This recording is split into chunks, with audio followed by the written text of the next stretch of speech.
Okay, volume 21. Dang. We've gotten this far. The prologue. I pray that you live well with the divine protection of the gods until Dragana, the goddess of time, weaves the threads of our fates together once again. Indeed, I pray that her weaving is smooth and swift. Georgine climbed into her carriage with a smirk, then left with the rest of the Arensbach caravan. I can't talk and I just started. Traveling along their flanks were members of the Ehrenfest Knights Order, who would be accompanying the group until they exited the city. Soon, even after the carriages faded into the distance, Florencia couldn't shake Georgine's final smirk from her thoughts, nor could she forget the "we will meet again soon" she had chosen as her farewell. Her hands went from being clasped together politely to completely white-knuckled as a shiver ran down her spine. Truly, what a discomforting smile. During her previous visit to Ehrenfest, Georgine had given her mother, Veronica, a similar smile while visiting her in the Ivory Tower. The hunting tournament had followed soon after, during which nobles had deceived Florencia's son Wilfrid into entering the Ivory Tower himself. After hearing about the nobles who had moved to save Veronica and the series of events from her son's perspective, Florencia couldn't help but feel that Georgine was responsible, that she had been pulling the strings in the shadows all along. Naturally, she had not a shred of proof, but she couldn't shake the fear that something else was going to happen. Even Sylvester is on guard. Florencia looked to her husband, who had been keeping a very close eye on Georgine for the duration of her visit. He had treated the woman with what could only be described as superficial politeness, in stark contrast to how he behaved with his other older sibling, Sister Constance, who had married into Frembautag. It had taken Florencia by surprise during their last visit. Knowing that the carriages were out of sight, served to lower Florencia's guard at least somewhat. Before she could do so much as exhale, Rosamund turned to Sylvester. What was the urgent summons they received from Arensbach, she asked, drawing everyone's attention. Don't know, Sylvester replied, waving away the question. It came from the border gate. I even read it myself, but all it said was that they needed to return at once. Something must have happened that they don't want us to know about. From the border gate? Florencia gulped on instinct. Emergency messages to members of an archducal family visiting another duchy were traditionally sent via water mirrors, which only archdukes could use. Water mirrors? Ooh, some new tasty lore. In other words, it was safe to assume that Ob Arensbach wasn't in good enough condition to use one. To think that everything would go as Lord Ferdinand predicted. Back when Sylvester had attempted to stop the forced marriage, Ferdinand had apparently informed him that Ob Arensbach would most likely collapse during the engagement period. He had noted that his source wasn't particularly reliable, but even then Sylvester had put his faith in Ferdinand without question. Florencia had assumed that the warning was simply to convince her husband to agree with the forced marriage and stop him from asking questions. Arensbach had seemed in good health when she last saw him at the end of spring during the Archduke Conference, and the fact that Georgine and Detlinde had come to Ehrenfest meant that he couldn't have seemed sickly before they left. Or moving to the meeting room, Sylvester instructed, prompting the Ehrenfest higher-ups who had come to see off Georgine's group to move to the Archduke's office. There, they would begin sharing the intelligence they had gathered during Arensbach's stay. Florencia shot Sylvester a sideways glance as he started escorting her. Is he feeling well? Upon hearing about the royal decree, he had raged against the king for giving his order without hearing the thoughts of all those involved. His half-brother for accepting without asking his opinion as the Ob, and the nobles of other duchies who had been manipulated into doing Arensbach's bidding. Well, everybody,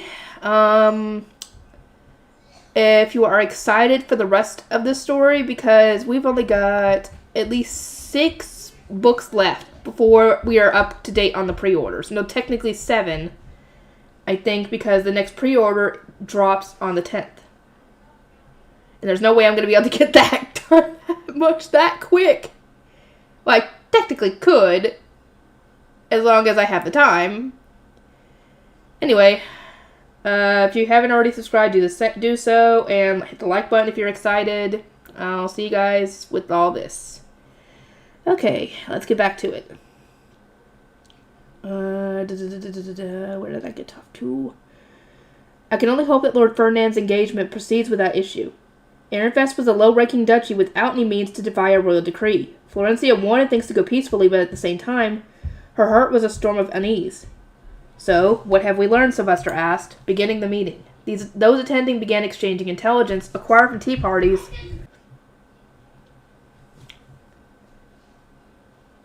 acquired from tea parties and meals that Georgina and her retinue had attended.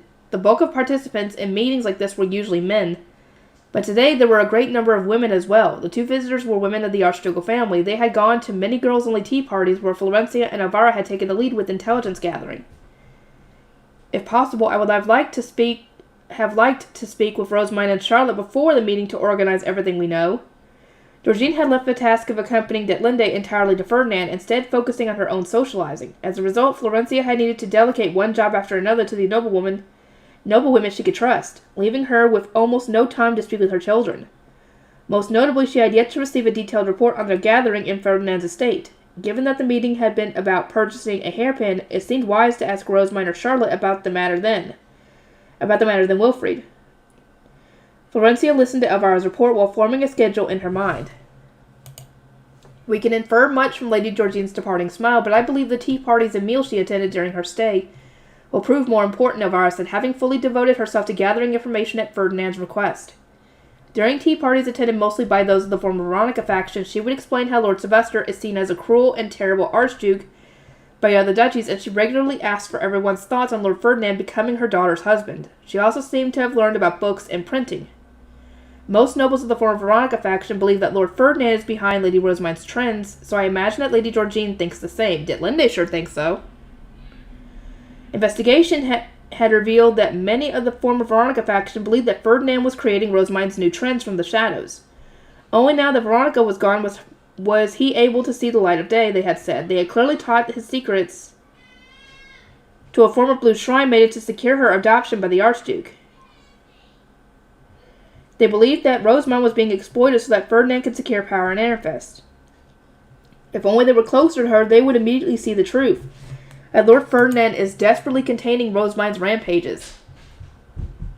He seemed to know what the nobles thought about him. He nodded at Elvira and said, "Indeed. Detlinde even asked me how many of my personal craftspeople I intended to bring when I moved to Ahrensbach as her groom. How did you answer?" His response here was crucial. It was hard to imagine that Ferdinand wouldn't do anything to harm the duchy, but it wasn't rare to bring one's personnel along when leaving one's duchy through marriage. The number of craftspeople he decided to take with him would have a considerable impact on trends moving forward. Ferdinand acknowledged the countless eyes on him, then scoffed. "I said that I would act with Ahrensbach, the greater duchy, in mind." There were two very distinct ways in which this answer could be interpreted. "I shall bring as many as is appropriate for a sizable greater duchy," or "I shall follow Aurelia's example and bring only the bare minimum." Given his sardonic smile, it was likely that he had meant the latter. But that was an issue in itself. Ahrensbach intended to take Ehrenfest's trends through this marriage, so bringing fewer retainers risked damaging his relationship with the duchy and promoting his poor treatment there. Lord Ferdinand was chosen specifically for his administrative skills, so this is far from being a normal marriage.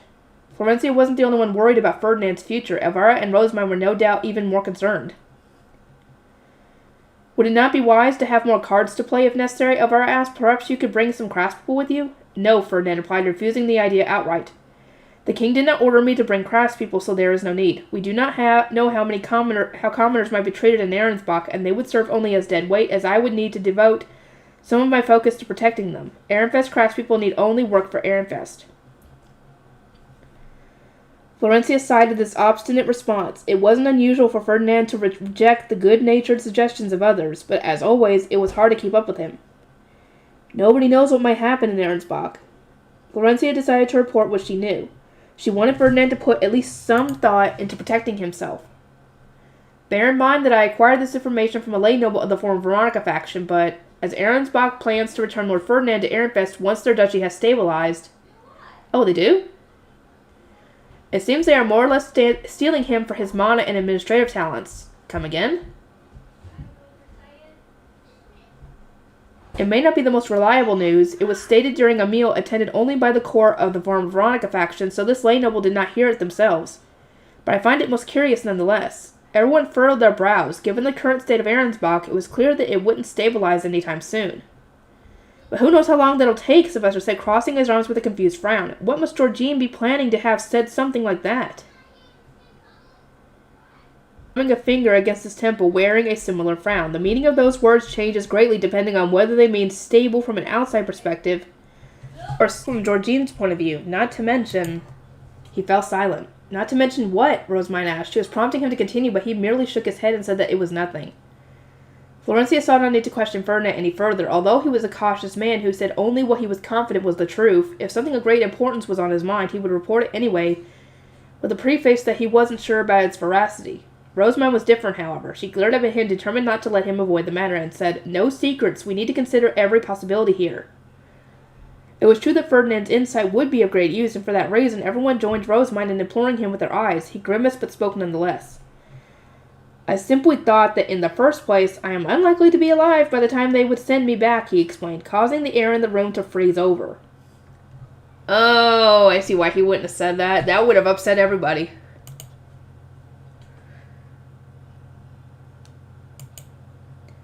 "Don't scare us like that," Rosamund exclaimed. "I wanted to stay silent. You were the one who forced me to speak, no?" "True, but..." "Well, she didn't expect you to say that." Rosamund was stiff with fear, and in this case, Florencia wanted to agree with her. It was wonderful that Ferdinand was clear-headed enough to consider the worst-case scenario, but he was so objective and dry in his delivery that one started to wonder whether he truly understood what might be in store for him. "This is just my opinion," Florencia began, hoping to cut through the tension in the room, but Lady Georgine's socializing with the former Veronica faction seems to be shallower than the last time she was here. They socialized in many regards, but their discussions were empty, and even Giebs close to Arensbach returned to their provinces before long. I considered this disconcerting. Was all this because they knew we were observing them? Most likely. According to the reports from their moles in Georgine's meetings, although the conversations held no substance, the fire in Georgine's eyes had burned more ferociously than ever. Florencia couldn't help but feel uncomfortable about the hastiness of the smile that Georgine had given before leaving. "I must hear the thoughts of my children after this." Georgine had engaged only in surface-level socializing during her stay in Ehrenfest, but there were reports from all over stating that Detlinde had acted quite openly. Perhaps she had leaked some of Georgine's thoughts and intentions at Ferdinand's estate? Once their meeting in the Archduke's office had concluded, Florencia sent her children invitations to a tea party. "Welcome, Charlotte. I assumed that we would speak soon, so I was overjoyed to receive your invitation," Florencia's daughter said, then looked around the room quizzically. "Oh, am I the only one here? Did you not invite Wilfried or Rosamund?" Melchior would still sometimes speak his mind rather than respect the flow of the meeting, so she had chosen not to list his name. Their conversation continued with this silent understanding. "I did, but they both declined," Florencia replied. "Wilfried's training as the next Archduke has begun in full now that Lord Ferdinand is due to leave for Arensbach, and Rosamund must return to the temple at once to prepare Lord Ferdinand's successors and study for the Royal Academy. Ferdinand regularly helped Sylvester with his administrative duties and assisted the Archducal family in place of the retired Bonifacius, and the question of who will take on the workload and supply Mana in his place was of grave importance. Rosamund and her retainers could manage work in the temple before the castle. They would presumably need to bring Bonifacius out of retirement, or have Wilfried provide some assistance, on top of getting Sylvester to take his own duties more seriously, of course. "Wilfried is being trained to be the next Archduke?" Indeed, he reported that the trip to Leisgang went well, and that he had successfully earned the support of their faction. We'll see. I don't know, actually, because we never really got confirmation. They just assumed. Evra likewise said that he made no errors of note, and even Rosamund maintained that the meeting with Guy Leisgang Emeritus went well. Did you not agree with them? "Yes, but the bar is set lower for Wilfried than anyone else. Our praise for him is tied not to any substantial accomplishments, but simply to the fact that he did not commit any grave errors. For most others, not causing serious problems is a given, yet we commend my brother all the same. To be frank, I did not sense a dramatic change in Guy Leisgang Emeritus's intentions." Charlotte explained with a frown, tightening her grip on her teacup. From her perspective, the Leisgang nobles had demonstrated not that they would support Wilfried as the next but merely that they accepted Rosamund's refusal to take the seat herself. Now that Rosamund's intentions are clear, I cannot imagine they will oppose Wilfried becoming the next Archduke, but he did not earn their support, I see. Florencia had a distant look in her eyes. There was a significant difference between supporting someone and not actively opposing them. But Wilfried didn't seem to understand this. Florencia believed that he was far too optimistic and oblivious to his surroundings, and that was her speaking as his mother. An objective third party would not be anywhere near as kind in their criticism. It was hard to say whether he remembered the revitalized nobles tricking him after Georgine's last visit, or whether he understood what that was happening at all. Florencia sighed. "Can you tell me what occurred while you were at Lord Ferdinand's estate?" Much like your trip with to Liasgang, I feel that your interpretation of events will differ considerably from Wilfried's. To begin with, what manner of person was Lady Detlinde? What did Wilfried say? Florencia hesitated for a moment. Wilfried had praised Detlinde as being kind, just like grandmother. He had apparently found it moving when she had tried to grant her attendant's wish to meet with her older sister. Well, he said that she was very much like Lady Veronica. Charlotte smiled, having noticed the distinct pause in her mother's response. Oh my, I share that opinion as well. She was very much like grandmother. Although they were using the same words, Charlotte's opinion was the complete opposite of her brother's. Wilfried was very much like their father in that he had grown up being sweetly doted on by Veronica, whereas Charlotte was more like their mother, having been neglected to the point that it was hard to believe she and Wilfried were both Veronica's grandchildren. To nobody's surprise, Florencia didn't view the woman very favorably either. Should I take that to mean she is exceptionally cold to those she dislikes and possesses the natural arrogance of one who expects her every selfish desire to be granted? Yep. Yuppity yup. Charlotte met this question with a broad smile before taking a sip from her teacup, evading the need to directly state her thoughts. Florencia returned to her tea in response, feeling heartened. Her daughter had grown much, perhaps due to having socialized with nobles from top-ranking duchies in the Royal Academy. Lady Detlinde expressed dissatisfaction with the idea of Uncle picking a hairpin for her, Charlotte eventually said. Furthermore, she seems to have some fixation on Lady Adolphine, who is due to marry the first prince. Charlotte's report started to make Florencia's head ache. Sylvester wasn't the only one worrying about Ferdinand getting married in Arensbach. Was it possible that Ferdinand had some kind of plan to ensure that everything would go smoothly? After all, he had accepted the king's decree without so much as consulting Sylvester. Speaking of which, Florencia said, Wilfried informed me that Rose might abandon socializing with Lady Detlinde to focus on reading. Yes, that was at my suggestion. It seemed a wiser move than risking any conflict developing between her and Lady Detlinde. Florencia blinked in response to this explanation. The most she had been told was that Rosamund had gleefully retreated to the bookroom. Rosamund and Uncle are so close that they share attendance in the temple, Charlotte continued. They are like family, so I can only imagine Rosamund would resent Lady Detlinde upon finding out how much she demeans Uncle and Ehrenfest. That is why I determined it would be safest to have her read instead. They share attendance, Florencia asked. She had never gone to the temple herself, so she had not realized they were that close. Indeed, Uncle did not have enough attendance to host so many visitors, so he brought some attendants from the temple. I was surprised to find that Rosamund's were among them, but her retainers were unfazed. It seemed that this sharing of attendance was similar to when we borrow Rosamund's attendants for religious ceremonies. This was the first that Florencia was hearing about Rosamund letting her siblings borrow her attendants. Her approach to things truly was abnormal, even if she did carry herself as a proper noble now. Uncle personally trained Rosamund's attendants in the temple according to her retainers, and he assigned his most competent attendant to her as an advisor. I found it strange that Uncle continues to serve as Rosamund's guardian when she has been adopted into the archducal family. But it started to make more sense when I found out that he had raised her in the temple before her baptism.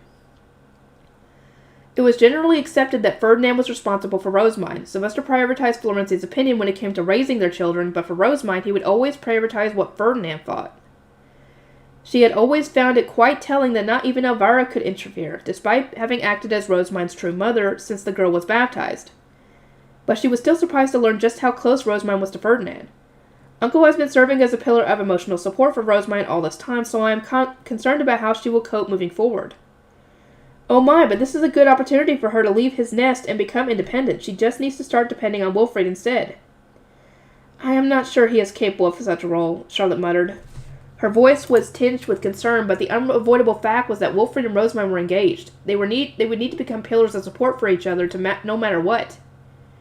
The decree for Ferdinand to marry into Arensbach had certainly introduced some urgency, but they would have needed to start depending on each other either way. That said, for that to happen, we need to have them spend more time together. As far as Florencia could tell, Wilfried was already relying on Rosamund, perhaps because she had already saved him before his debut and during the Ivory Tower incident. In contrast, Rosamund had declared that she no longer intended to babysit her fiancé, unless there was some risk that he might be disinherited. Judging by her behavior, Rosamund didn't intend to do anything for Wilfried outside of what Ferdinand explicitly instructed. This lack of consideration wasn't on purpose, however. It was more likely that she just didn't devote much thought to him. It was a feeling that Florencia understood well. Rosamund wasn't often present in the castle at all times, so at times, her assistance slipped from Florencia's mind entirely. In fact, Rosamund appeared at the castle so infrequently that Florencia was often taken by surprise on the occasion when she joined them at the dinner table.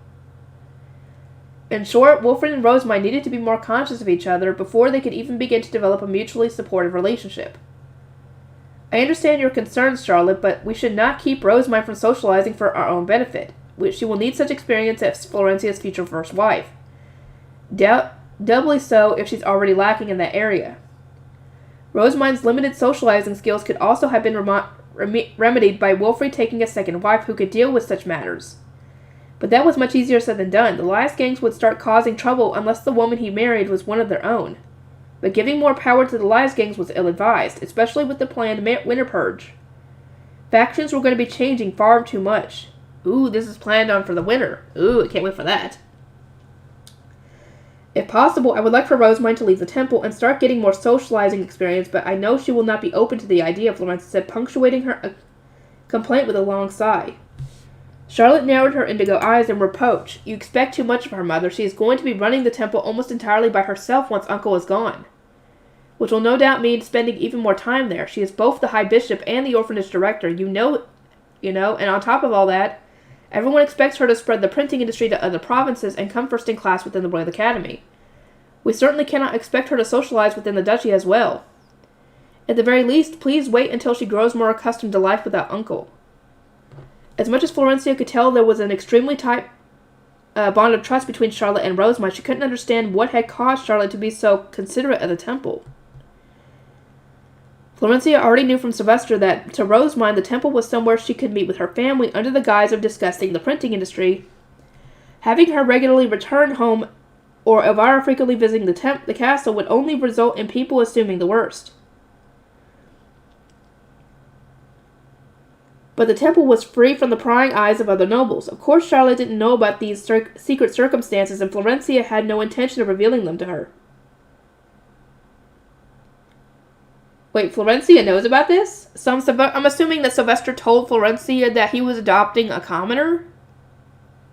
Did he? Let me know, please. Rosamund will benefit more from being trained into a proper first wife, Florencia said. I understand that religious ceremonies are essential to the running of the duchy, but could she not entrust her daily tasks to blue priests and visit the temple?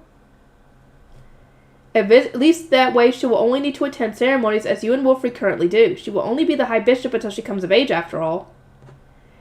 Florencia had received reports that there were significantly fewer blue priests than usual, but also that there were plentiful gray priests to support them. It was hard to imagine there being any significant problems with Rosamund spending less time in the temple. Surely there wasn't much work that she could explicitly have to complete herself. Training her to be a first wife can wait until she has come of age, Charlotte replied, disagreeing. Father is still young and healthy, and it will be a long, long time before Wilfred comes to power. As far as I'm concerned, we should worry less about Rosamund and more about training Wilfred. Perhaps we could start by replacing his retainers again, since our previous changes clearly did not suffice. Replacing his retainers again? Florencia repeated, blinking in surprise. She had been aware that her son's growth was waning due to his focus on Royal Academy grades above all else, but she hadn't thought it was so severe that replacing his retainers needed to be considered.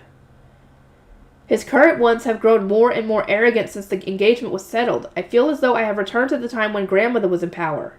Ooh, that's not good. It seemed that Oswald was forcing Charlotte to yield many of her achievements to Wilfred so that all the credit would go to him, and he would be propped up further.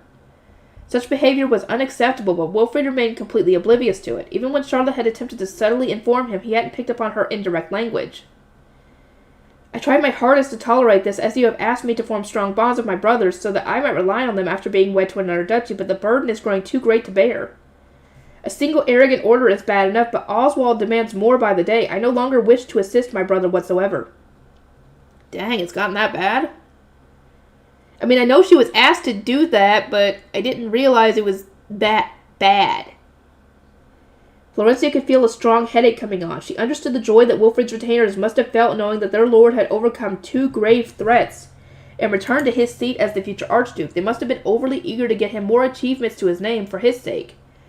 Or perhaps they only knew Veronica's methods and thought it obvious that all others should remain completely subservient to the next Ob. Either way, Wilfred had no longer had a tyrant shielding him. Treating Charlotte so poorly that she refused to assist him entirely was a terrible move. I will investigate this at once, and if you are correct, I will relieve Oswald and the others of their duties, Florencia finally said. Under normal circumstances, Oswald should have taken responsibility for both Wilfrid's lack of education prior to his baptism and the Ivory Tower incident. He had been allowed to retain his position only because Rosamund had supported the idea of putting Wilfrid's peace of mind as a young child first, and also because nobody else had wished to become his retainer after the Ivory Tower incident. Florencia was confident that Oswald got along well with Wilfrid, but if Charlotte was telling the truth about his growing arrogance and focus on teachings not suited to the new post-Veronica Ehrenfest, then his position would need to be reconsidered. It wouldn't be hard to replace him now that Wilfrid was set to be the next Ob. And as that thought came to mind, Florencia was once again reminded just how much Ehrenfest was changing. Wilfrid is old enough to be emotionally ready for a change of retainers, Florencia continued. And he surely understands the dangers of retainers acting independently causing issues. Charlotte paused for a moment and then said, Indeed, he seems confident in his declaration that the Lice gangs had given him their support. If you instruct nobles of their faction to join in his retainers during the changes, then perhaps he will come to understand reality a little better. Charlotte's tone was uncharacteristically harsh. She must have been so frustrated about Oswald's methods and the fact that Wilfrid was failing to notice them that her feelings had finally boiled to the surface. You must have suffered a great deal, Charlotte. Thank you for informing me. Since children lived in the northern building with their retainers, there was many things that their parents couldn't pick up on by themselves. It was important to have a relationship of trust so that problems such as this could promptly be redressed. Of course, Charlotte's frustrations with her brother was only one of many concerns preying on Florencia's mind. Introductory relations were all changing due to Ferdinand's engagement. Georgine's disquieting smile seemed indicative of some danger on the horizon. Sylvester was still passionately against the king's decree. Wilfrid wasn't able to judge people or their relationships, and Rosamund was hiding away in the temple to avoid socializing. In the face of so many challenges, the most Florencia could do was sigh. Oh boy. Let's see. I know I still have a lot to... Okay, yeah, I do have a lot. Okay. To do. Rewarding Hartmut's hard work. After our visitors from Ahrensbach departed from Ehrenfest, I worked toward advancing my studies for the Archduke candidate course under Ferdinand's supervision. Time passed in the blink of an eye, and before I knew it, the summer coming-of-age ceremony had arrived. I finished it without incident while Hartmut babysat me. It was actually kind of scary seeing him with a look of such complete satisfaction. All in all, the ceremony was more than enough for me to resolve to learn to do everything myself, so that I wouldn't need his help anywhere near as much in the future. The autumn baptisms came soon after, and a meeting was held about the Harvest Festival. One key topic of discussion was which blue priest would be going where. It was a task that Ferdinand would normally deal with himself, but as he was busy preparing documents for his successors, Hartmut and I were doing it instead. The Harvest Festival, yes, Hartmut asked. I wish to travel with you, Lady Rosamund. Don't be ridiculous. You have your own duties to perform as a blue priest, Hartmut. You obviously cannot accompany me. I am aware, but that is still my wish. Otherwise, what reason was there for me to have remained behind during spring prayer and focused on learning tax work? I was a fool. Oh yeah, he stayed at home last spring and said that he'd accompany me in the autumn as a tax official. Yeah, who would have thought that this would change? Nobody thought that was coming. The Archduke Conference had taken place after the spring prayer, and that was when Hartmut had been assigned to take over from Ferdinand as the High Priest. I understood the disappointment of knowing that one's hard work had ultimately been for naught, but I had grown tired of his impassioned speeches. I wished only to burn into mine unworthy eyes the sight of you baptizing the common folk, performing the coming-of-age ceremonies, and binding their stars all at once. How I yearned to once again experience Grosha, where the sparkles of great blessings and stunned awes on the faces of the commoners gave way to eternal praise for your works, and something tells me we're going to be here a while. Still, no matter how annoying he was being now, I was certain that he would adopt the role of a future high priest to perfection when it came time to hold the meeting with the other blue priests and depart. I placed a lot of trust in his talents, but I still wasn't interested in hearing his various complaints and excessive praise for me. Franz, let us put Hartmut aside and focus on preparing a list of which blue priests we can potentially send out. Understood. I ignored Hartmut as he continued his incomprehensible speech and instead returned to the task at hand. We were going to be sending the blue priests who took their job seriously to the locations with the biggest harvests. Years of this had apparently led the blue priests of the former Veronica faction to start doing a lot of bit of work themselves. Once our list was complete, I asked Hartmut and Zom to deliver it to the high priest chambers. Assuming he approves, all we need to do now is announce our choices during the meeting. You will be in his chambers preparing to succeed him henceforth, right, Hartmut? Best of luck. Thankfully, Hartmut had given up on his speech and joined our discussion the moment serious talks began. He had a bit of madness inside him, but all things considered, he was a very diligent person. It was also important to consider that he had only lost the chance to accompany me because he had volunteered to serve as the next high priest. He was working hard for my sake, so it always seemed fair to reward him. The problem is that I don't really know what Hartman will want. His last request was for a coming-of-age blessing, so... I racked my brain for ideas, thinking back to all the times I remembered seeing him happy or excited. Huh? How strange. Is it just me, or did all of these events have something to do with me? From an objective point of view, his obsession was creepy to the point of being deeply unsettling. Far from rewarding him, I wanted to put as much distance between us as physically possible. No. I assume there's just a side of this I'm just not seeing. I'll ask someone closer to Hartman about it. I'm sure they'll put my mind at ease. I was only familiar with the retainer side of Hartman, but he had a more private side as well, as proven by the fact that he had started dating Clarissa without my knowing. There was bound to be many other things he liked, I just wasn't aware of them. Cornelius might have an idea. I turned to Cornelius. Apparently he and Hartman had been socializing since before their baptism, since Elvira and Ottilie were both family and close friends. Cornelius, does Hartman have any interests other than me? I asked, staring up at him with anticipation. I am conscious that he isn't able to accompany me as for the harvest festival, despite having so diligently learned tax work on top of his various other duties as my head scholar and the future high priest, so I wish to give him a reward of some kind. The problem is that nothing comes to mind. He fell into thought for a short while, but then his expression became one of complete despair. I apologize for not being of any use, he said, looking at me intensely. But nothing comes to mind. That said, I am once again steeling my resolve to stay on guard against Hartman. Even more so than before, I will protect you no matter what may happen. So not even Cornelius can think of anything. Feline? Roderick? I asked. They spent time with him as apprentice scholars, so maybe they knew something. Anyone? Unfortunately, although over half a year has passed since I first began speaking with Hartman, I have yet to see him take an interest in anything unrelated to you, Roderick said apologetically. It really wasn't something I had wanted to hear. However, Hartman is a skilled scholar, so I must imagine he is fond of magic tools and circles.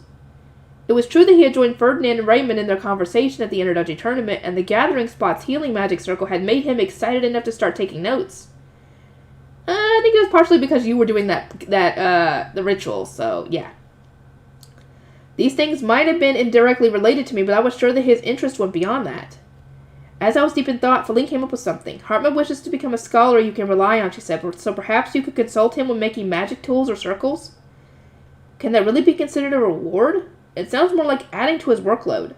This is Hartman we're talking about. I am certain he will adore it, she said confidently and with an innocent smile. The most I could say in response was, I have learned so much. I then fell into thought for a bit, at which point Daniel made a hesitant suggestion. This is not unrelated to you, Lady Rosamund, but he is very interested in learning about blessings, religious ceremonies, and the divine instruments.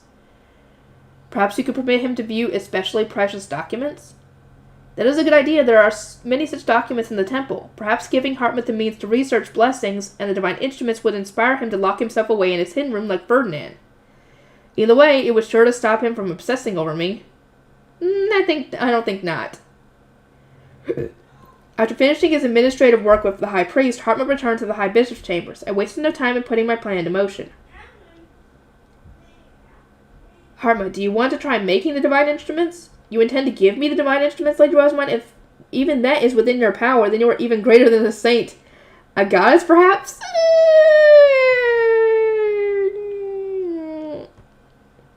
Splendid, truly splendid. Praise be to goddess. Hartman, you are stupid. So very stupid, but lovable, but creepy. Hartman exclaimed, offering a prayer. His eyes were sparkling more than ever, but his delight was entirely unfounded. I certainly hadn't said whatever he was going on about. No! Oh, poor boy.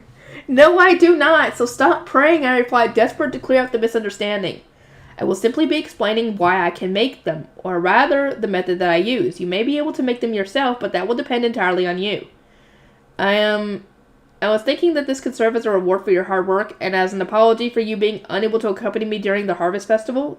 Does it sound acceptable?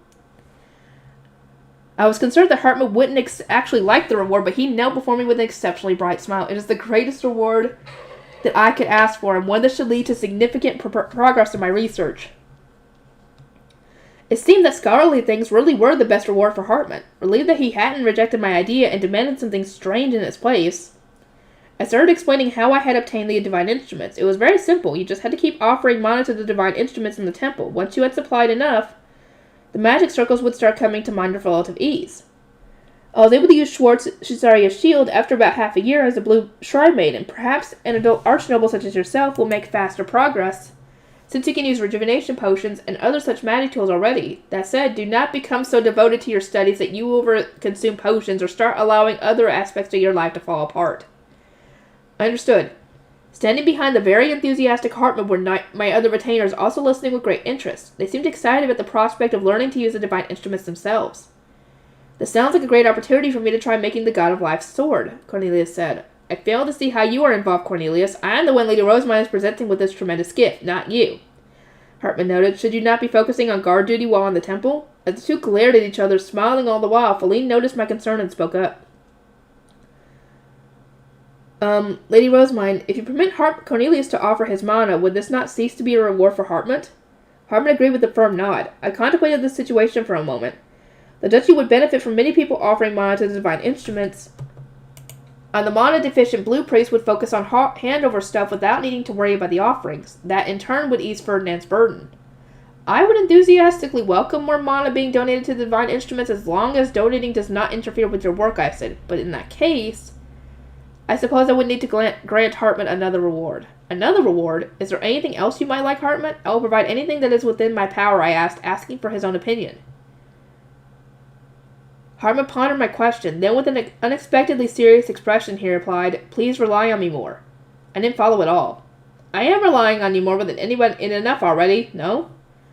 I was having him work not only as my retainer, but in the temple as well. Was there even anything else I could rely on him for? Seeing my confusion, Hartman regretfully clenched a fist. My status as your head scholar is in name only. I am not doing the work expected of the position. Apparently, scholars serving as retainers to the Archducal family were meant to prepare and manage brewing ingredients and assist with the creation of specialized concoctions. All things that Ferdinand and his retainers had been doing for me up until now. Well, now that he mentions it, Ferdinand did give me everything I needed to study for class. I feel that I am being useful in the Royal Academy and the Temple, but I would like for you to rely on me more as your head scholar, Hartman reiterated. Back when Hartman had only been an apprentice, and there hadn't been any other adult scholars in my retinue, he had willingly followed the lead and instructions of my guardian Ferdinand. Now, however, he could no longer work as my retainer in the Royal Academy. He basically wanted to do scholar work in Ehrenfest too. It would make things easier for Lord Ferdinand as well, Hartman added. I understand your wish, Hartman, but you're essentially suggesting that I give you more work. Would that really be a reward for you? Yes, he replied at once. His eyes were sparkling so intensely that I recoiled on instinct I really couldn't understand him. This does not seem like a reward, though. I said, in essence, I was just going to be placing a greater weight on his shoulders. In that case, I asked for some valuable ingredient or another. Now, what will we do with it? Brew? Make a magic circle? Shall I create a list of all the ingredients you own? Hartman asked, once again trying to turn his reward into something that benefited me. I desperately tried to think of another job I could give him. You could assist me in making a protection charm for Ferdinand. Do you recall how one of his charms responded to that rock thrown by the Intermedink student during the Interduchy tournament? I asked, rolling up my sleeve to show one of the charms that Ferdinand made me wear.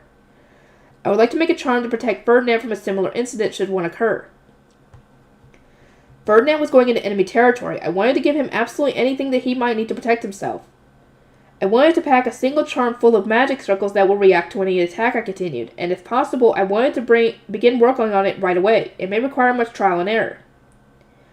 I showed Hartman several of my designs for magic circles, which were based on the charms Ferdinand had given me. I wanted to pack them all into a single charm. Hartman looked over my sweet little designs, founded in hopes and dreams, and smiled, a confident gleam in his eyes. I see, this is a challenge that is well worth doing. I will support you with my all. And so Hartman taught me how to make protective charms. I also decided to allow all those who wished to offer mana to the divine instruments to do so, as long as it did not interfere with their work. Of course, this soon blossomed into a competition between Hartman and Cornelius, as they both fought to see who could complete their divine instruments first. All of my other retainers started participating one after another, and soon enough, their instruments were filled with an abundance of mana. Wow. Okay. I'll get to work on everything, and I'll see you guys in the next video. I'm eager to get caught up, everybody.